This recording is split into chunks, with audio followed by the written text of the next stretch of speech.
uh, Dan Tamina, I want to call her DT here on. She then goes on to mm, focus on what the scope of the school should be, or what is the role of the school as a whole. She she's talking about a graduation ceremony of her the first graduation ceremony of the summit schools, wherein the points that she makes is uh, the graduation ceremony was the aim of the graduation ceremony was so that the students should know that they were all valued and important. And she also mentions that it was a part of Summit's mission. In the previous video, I think we were talking about Summit's promise. Now she's talking about Summit's mission as well. I need to think this over. The promise, the mission. Uh, yeah. So I think I'm a bit confused there. But then I understand what is the promise. I understand what is the mission. But then we need to have. Okay, I need to define them very clearly, and whoever is reading them, they should also know as where in the whole thought process a promise fits, where does a mission fit. Okay, so what am I going to do in my own school to make the students feel valuable? That is what I will be thinking all the time. Each of the mentors told stories about the students in their group during the graduation. Then DT then talks about her childhood and how underprivileged students don't make it through colleges, schools, or to colleges. DT especially talks about how there were quarrels at her home, and how there was an issue between her mom and dad. Right, the atmosphere at her home was not that great. Right, she also talks about some of the affluent kids who are too dependent on adults, and she just makes a point that her point being these students are not ready to become adults. Whatever the issues, right? The whole class, okay, does not have families, who are really very happy, or who can keep conducive atmosphere at home. So she's talking about those students wherein students just drop out, or they lose their track because of all these issues. She raises some fairly valuable points there.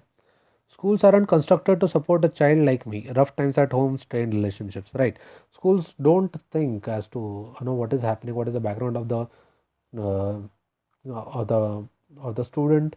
There are individual teachers who try to help students, but then their scope is also limited. How many students can they help? Right. What is DT trying to say here? Schools grossly neglect the emotional quotient of a student. Yes, maybe that is happening. Right. Yes, maybe that is happening because the pedagogy does not have most of our time goes on in completing the syllabus, right, and not in overall development of the student. So the emotional quotient, the students, the teachers teaching the students, they most of them in public schools, they're not even aware of how to deal with or how to take care of a student's emotional quotient. Getting to know all the students is difficult even after you know them. Helping them out is difficult. Sometimes the students themselves don't want help. They want a voice and the ability to help themselves. Why couldn't we figure out how to get them ready to be adults, to thrive?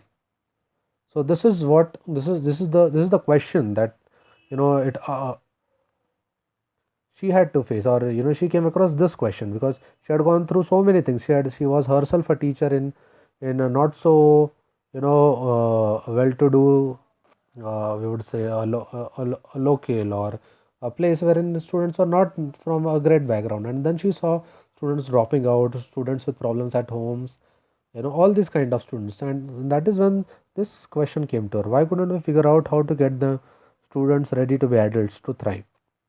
When DT says the above, she's usually widening the scope of what school stands for. Definitely, even in Indian context, right? The students or the schools are specifically, they want no, maybe 10% students, 20% students in merit.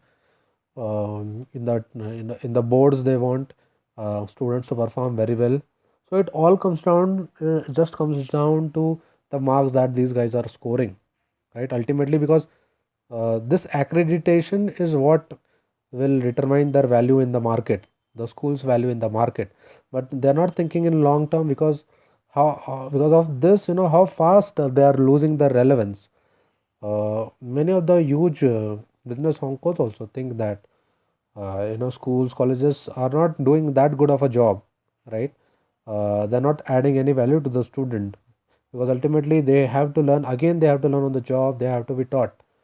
They're not ready. They're not prepared for what is going to come next. So yes, she's definitely widening the scope of what the school stands for. She's talking about getting students ready intellectually, emotionally, and all the different fronts, and not just academically, right? We are not just talking about getting marks here. We're talking about a student who is able to solve problems, who's able to think, right? Uh, maybe if something. So what I'm talking about is, let us take about about the situation like a boys locker room situation, wherein students have got themselves involved in certain certain activities which are not that desirable.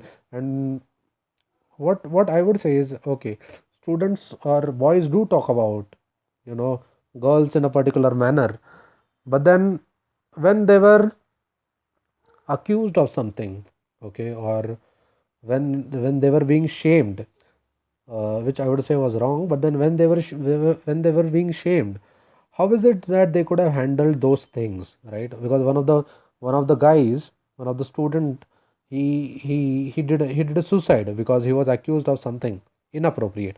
He's just a 14-year-old kid, right? He doesn't even know how to think yet. But then he just went on to do a suicide. Was there a role from, you know could the school had played any role in bringing about the kid in such a way that he, first of all, he would not indulge himself, or cross a certain line. Maybe he will indulge in talking about girls, but then he will not cross a certain line. And even after that, if something he gets embroiled in something like that, he should be able to understand as to what are the implications if he does suicide, or if it is wrong, what is right, and how he should deal with it. Or maybe he should have had a mentor or someone to whom he could talk to.